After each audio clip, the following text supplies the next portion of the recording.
आज के मुख्य अतिथि आदरणीय श्री नितिन गडकरी जी, मंच पर उपस्थित आज के विशिष्ट अतिथि उत्तर प्रदेश के स्वनामधन्य उप मुख्यमंत्री आदरणीय श्री केशव मौर्य जी, मंच पर उपस्थित नवनिर्वाचित बुंदेलखंड बोर्ड के अध्यक्ष श्री मानवेंद्र सिंह जी, यहाँ पर उपस्थित मंच पर विराजमान हमारे झांसी के विधायक श्री रवि शर्मा जी, यहाँ पर उपस्थित श्री जवाहरलाल राजपूत जी, बिहारी लाल आर्य जी, मनोहर लाल पंत जी, श्री रामरतन कुशवाहा जी, श्री संजीव सिंह ऋषि जी, रामकिशोर साहू जी, जमुना प्रसाद कुशवाहा जी, जगदीश लोधी जी, प्रदीप सरावगी जी, श्री रविंद्र शुक्ल जी, श्री रामकृष्ण सिंगल जी, श्री हनुमत सिंह नरवरिया जी, श्री प्रदीप चौहान जी और हमारे बगल के सबसे लोकप्रिय और सबसे घूमने के लिए गांव-गांव में जनसंपर्क के लिए माने जाने वाले सांसद भाई श्री भानु वर्मा जी, जिनके बारे में कहा जाता है कि हिंदुस्तान के ये उन सांसदों में से हैं जो निरंतर जनसंपर्क करते हैं और गांव-गांव भ्रमण करते हैं। यहाँ पर उपस्थित सभी माताएं, बहनें, भाइयों तथा मीडिया के बंधुओं, मैं आदरणीय नितिन गडकरी जी का अपने लोकसभा क्षेत्र में बहुत बहुत स्वागत करती हूँ और केशव मौर्य जी का भी बहुत बहुत स्वागत करती हूँ। हमारी तो बड़ी इच्छा थी, बड़े अरमान थे। पहले प्रधानमंत्री जी का कार्यक्रम हुआ और उसके बाद पूरे देश का माहौल ऐसा बन गया कि हमें लगता था कि कार्यक्रम कर पाएंगे कि नहीं, लेकिन फिर एक बात प्रधानमंत्री जी ने कही कि एक भी सरकारी कार्यक्रम निरस्त नहीं किया जाएगा, मनोरंजन के कार्यक्रम निरस्त होंगे। हम निजी जीवन में कोई उत्सव मनाने वाले होंगे, राजनीतिक उत्सव, तो वो निरस्त होगा, लेकिन हम दुनिया को ये बताएंगे कि भारत की गति को कोई रोक नहीं सकता और इसलिए सरकारी कार्यक्रम निरस्त नहीं होंगे। और इसलिए आज ये कार्यक्रम के लिए मैंने नितिन जी को अनुरोध किया। मेरे मन में आशंका थी कि कहीं आचार संहिता ही न लग जाए, लेकिन भगवान की दया रही कि ये कार्यक्रम हो पाया। बस आज एक दुखद प्रसंग हो गया। रात से बहुत जोर से पानी बरसा, सवेरे तक बरसता रहा और मैं फसलों का आकलन करवा रही हूँ कि फसलों का कितना नुकसान हुआ है, क्योंकि एक दो पौध ऐसी है, एक पौध जिसको इस पानी का कुछ लाभ हुआ है, अन्यथा बाकी फसलों को काफी नुकसान हो गया है। और उस नुकसान का आकलन बिल्कुल ठीक तरीके से होगा और आप गांव-गांव में जाकर के किसान बंधुओं को कह दीजिएगा कि बिल्कुल ठीक से आकलन होगा और फसल बीमा योजना का ठीक से लाभ झांसी और ललितपुर संसदीय क्षेत्र के और जालौन संसदीय क्षेत्र के किसानों को मिलेगा। नितिन जी मेरी जिंदगी में बहुत महत्वपूर्ण भूमिका में रहे हैं। मुझे तो ज्यादा बोलना ही नहीं है, क्योंकि मैं तो झांसी में बचपन से बोल रही हूँ। जब 8 साल की थी तब से मेरे प्रवचन चले हैं और फिर झांसी के लोगों ने मुझे सांसद बना दिया और 2 लाख वोटों से मुझे यहाँ से जिता करके भेजा। और मैं तो इतनी निकम्मी सांसद साबित हुई हूँ, मैं आपको बताऊं, जैसे भानु भैया हैं, मैं उनके उल्टे साबित हुई हूँ। वो इतना गांव-गांव में जाकर के घूमते हैं और मेरी हालत ये रही कि मैं सचमुच में जिस तरह से मुझे आपसे संपर्क करना चाहिए था मैंने किया नहीं। लेकिन फिर भी आपकी मेरे ऊपर बहुत कृपा है, क्योंकि लोग मुझे कह रहे हैं कि कहीं भी आप मेरी निंदा नहीं करते हो और आप कहीं भी ये नहीं कहते हो कि दीदी घूमी नहीं है। ये आपकी कृपा है और मैं इस आपकी कृपा का बोझ किसी ना किसी प्रकार से जीवन पर्यंत जब तक मरूंगी नहीं, मैं उतारती रहूंगी। झांसी और ललितपुर के संसदीय क्षेत्र का जो एहसान मेरे ऊपर है। नितिन जी से मेरी पहली मुलाकात कब हुई? यद्यपि जब मैं अटल जी के साथ मंत्री थी तो वो उल्लेख करते हैं कि उनकी मेरी मुलाकात हुई है, तब वो महाराष्ट्र में मिनिस्टर थे। लेकिन मुझे उनकी जरूरत तब महसूस हुई जब मुझे मध्य प्रदेश का मुख्यमंत्री बना दिया गया और मैं वहां की सड़कों को लेकर बहुत परेशान थी। मध्य प्रदेश की सड़कों में गड्ढे नहीं थे, बल्कि गड्ढों में सड़कें थी और ऐसी स्थिति में हम कैसे उभरेंगे, इसके लिए मैंने नितिन जी की शरण ली। क्योंकि प्रधानमंत्री अटल बिहारी वाजपेयी जी के समय पर जो सबसे बड़ी देन मानी गई है देश की, वो सड़कें मानी गई हैं। उन सड़कों का पूरा रचनाकार जो था वो नितिन गडकरी जी थे, जो कि यहाँ पर बैठे हुए हैं।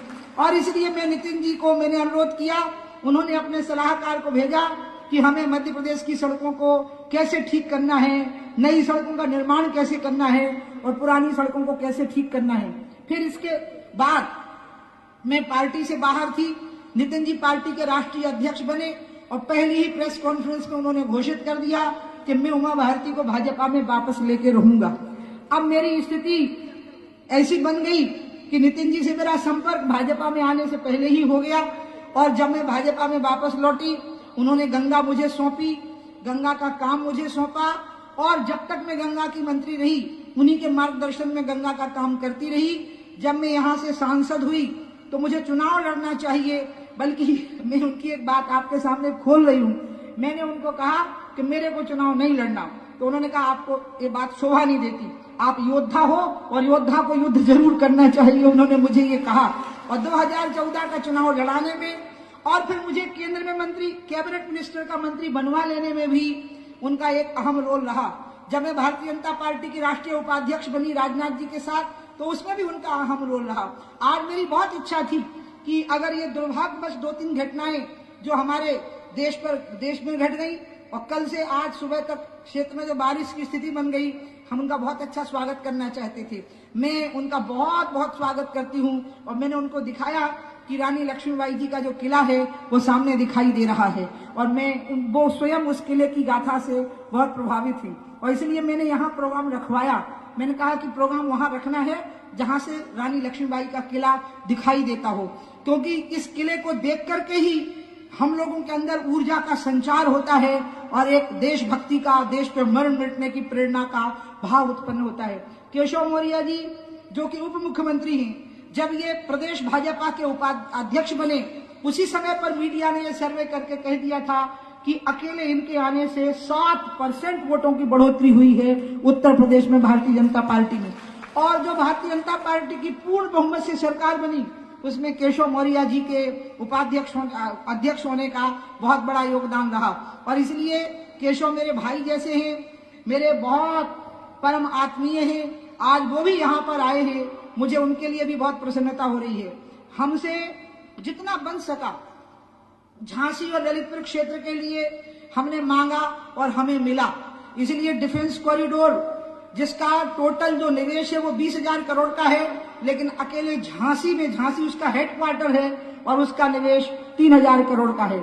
आपको ये भी पता होना चाहिए कि भारतवर्ष की एक अभूतपूर्व पेयजल योजना है, बुंदेलखंड की पाइप के द्वारा जो पेयजल योजना है, ये भारत में बुंदेलखंड एकमात्र इलाका है जहां 9,000 करोड़ की पाइप की पेयजल योजना है, जिसमें कि अमृत योजना के अंतर्गत ललितपुर और झांसी भी, यानी पूरी झांसी नगर की पेयजल योजना का भी समाधान होगा, ललितपुर नगर की पेयजल योजना का भी समाधान होगा, सभी नगर पंचायतों और नगर पालिकाओं की भी पेयजल योजना का समाधान होगा और पूरे बुंदेलखंड क्षेत्र के हर गांव को पाइप के जरिए सरफेस वाटर पहुंचाया जाएगा और एक भी गांव, एक भी घर नहीं होगा जहां पर कि पीने का पानी नहीं होगा।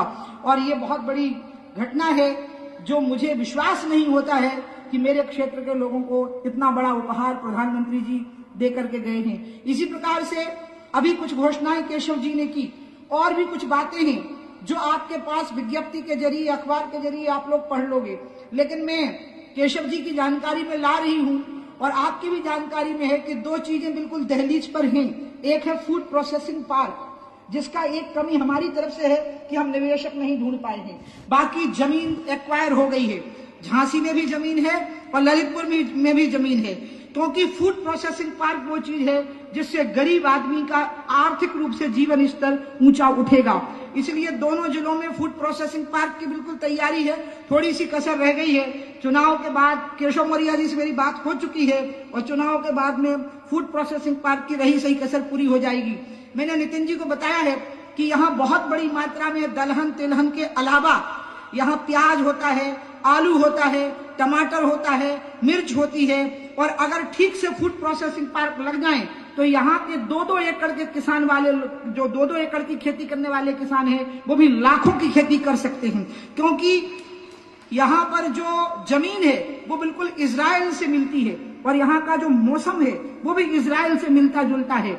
इसलिए यहाँ का जो आयुर्वेद का जो विद्यालय है उसमें हमने उसकी फैकल्टी भी खुलवाई और इसके लिए श्रीपाद नायक आए थे।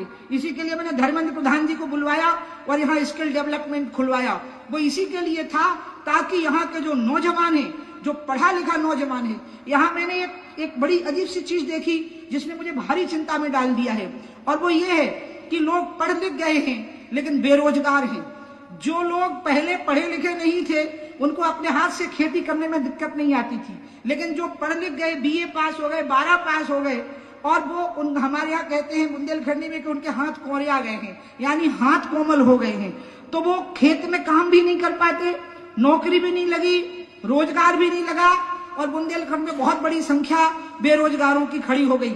इसलिए मुझे यकीन है कि डिफेंस कॉरिडोर और फूड प्रोसेसिंग पार्क ये वो चीजें हैं जो बुंदेलखंड से बेरोजगारी को जड़ से उखाड़ करके फेंक देगी। और जो पेयजल योजना आई है वो यहाँ की संपूर्ण पेयजल की समस्या का समाधान करेगी। बुंदेलखंड के लोगों ने कभी मांगा नहीं है, लेकिन हाँ, प्रधानमंत्री जी जैसा कि कह करके गए कि हम अधिकार के लिए लड़े हैं, और पूरे अधिकार से हमने लड़ाई की। मैंने अपने संसदीय क्षेत्र के लिए प्रधानमंत्री कार्यालय में लड़ाई की, कई मंत्रालयों में लड़ाई की, जिसका प्रधानमंत्री जी जिक्र करके गए, क्योंकि मुझे याद था कि लड़ाई दो तरह की होती है, एक गीदड़ की होती है और एक शेर की होती है। शेर शिकार करता है और खा करके चला जाता है, और गीदड़ पेड़ की ओट पे छुप के बैठे होते हैं कि जब शेर राजा चले जाएंगे तो हमें खाने को मिलेगा, और फिर वो उस जूठन के ऊपर टूट पड़ते हैं। इसलिए अपना अधिकार हासिल करने के दो तरीके हैं, या तो शेर की तरह झपट्टा मार के अपना शिकार खुद करो, या गीदड़ की तरह जूठन खाओ। हम बुंदेलखंडी गीदड़ की तरह जूठन खाने वाले लोग नहीं हैं, हम तो शेर की तरह झपट्टा मारेंगे और अपने सम्मान और अपने अधिकार का उसको हासिल करके रहेंगे। यही सामने जो महारानी लक्ष्मीबाई थी, वो 1 साल में जब उसने यहाँ राज किया था 1857 से 1858 तक, वो यही बात सिखा करके गई थी कि आत्मसम्मान पर समझौता नहीं होगा। और इसलिए हम सभी लोग यही इंतजार कर रहे हैं कि अब केंद्र में मोदी जी की सरकार है, इतनी बड़ी योजनाएं आ गई हैं, राज्य में भी भारतीय जनता पार्टी की सरकार है, अब यहाँ की मनोकामना पूरी होनी चाहिए। बुंदेलखंड एक्सप्रेस वे है, बुंदेलखंड कॉरिडोर है, बुंदेलखंड डिफेंस कॉरिडोर है, बुंदेलखंड के लिए पेयजल योजना है, यानी बुंदेलखंड के नाम से सब हो गया। अब खाली नामकरण संस्कार भर शेष रह गया है, बाकी कोई कसर नहीं बची है एक क्षेत्र के विकास के लिए, इसको आगे बढ़ाने के लिए। और इसलिए आज मुझे बहुत खुशी हो रही है, हमारे सभी विधायकगण यहाँ पर बैठे हैं, हमारे बगल के पड़ोसी सांसद भानु वर्मा जी बैठे हैं, और नितिन गडकरी जी जैसे व्यक्ति यहाँ पर बैठे हैं, जिनके स्वभाव में ही विकास की बात है। वो जब भी बैठेंगे तो हम कोई भी बात करेंगे, वो कोई ना कोई हमें बात बता देंगे कि इस चीज में फायदा कैसे हो सकता है। ये मैंने उनकी विशेषता देखी है। और एक और योग है जो मैं आज याद कर रही थी, जब मैं चरखारी में थी तो शिवरात्रि में ही वो आए थे, और अभी भी कल शिवरात्रि लगने वाली है और नितिन गडकरी जी यहाँ पर हैं। एक अद्भुत संयोग है कि आज वो यहाँ पर मौजूद है, मुझे बहुत खुशी हो रही है। मैं सभी अधिकारी गणों को, और जो योजनाओं की उन्होंने पूरी फेरहिस्त बनाई, बहुत सारी योजनाओं का उद्घाटन और शिलान्यास हो चुका है।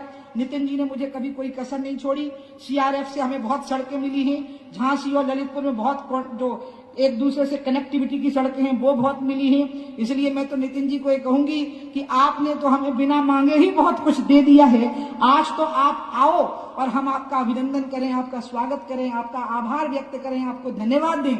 आज इसी बात के लिए हम सब यहाँ पर इकट्ठे हुए हैं, और पूरे देश के सामने मैं ये कहना चाहती हूँ कि मैंने दुनिया में एक से एक काबिल लोग देखे हैं, लेकिन विकास की ऐसी सूझबूझ रखने वाले व्यक्ति, नितिन गडकरी जैसा व्यक्ति मैं पूरे संसार में घूमी हुई देखी हूँ।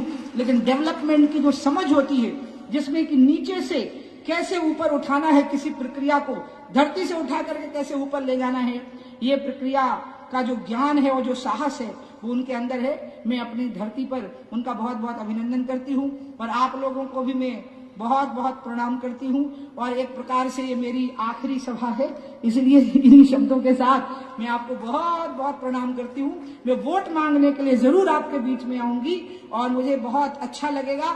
और आज मैं गाने की एक लाइन याद कर रही थी, क्या था, दिल की किताब से तुम मेरा नाम ही मिटा देना, और गुण तो ना थो कोई भी, अब गुण मेरे भुला देना। मेरे अंदर गुण तो कोई नहीं थे, लेकिन अब गुण मेरे जरूर भुला देना। इन्हीं शब्दों के साथ मैं अपनी बात समाप्त करती हूँ। जरा उठाइए हाथ, बोलिए भारत माता की, भारत माता की। आज इस उठे हुए हाथ का बहुत महत्व है, क्योंकि पूरा संसार भारत की शक्ति, भारत के ओज और भारत के तेज से प्रभावित है। भारत एक बहुत बड़ी आर्थिक महाशक्ति और सैन्य महाशक्ति में बदलने वाला है, मिलिट्री सुपर पावर और इकोनॉमिक सुपर पावर में बदलने वाला है। इसलिए आज के जो हाथ उठेंगे वो महारानी लक्ष्मीबाई की आत्मा को भी संतोष प्रदान करने वाले हाथ होने चाहिए। उठाइए जरा हाथ, बोलिए भारत माता की, भारत माता की, भारत माता की। इन्हीं शब्दों के साथ मैं अपनी बात समाप्त करती हूं और आदरणीय नितिन गडकरी जी को आमंत्रित करती हूं।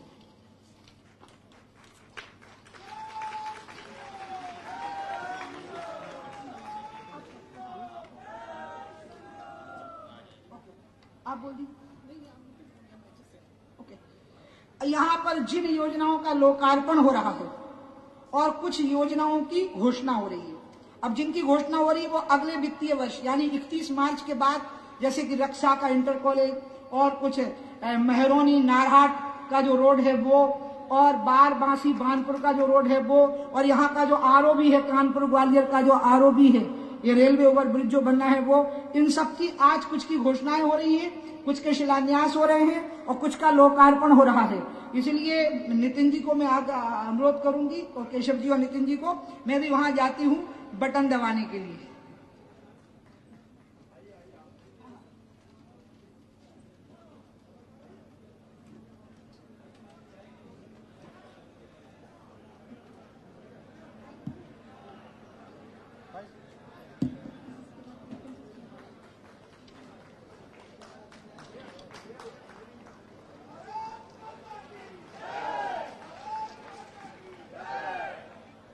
आज का दिन झांसी शहर के लिए एक विशिष्ट दिन है, जब झांसी विकास के पथ पर भारत माता की, भारत माता की, भारत माता की, वंदे मातरम, वंदे मातरम।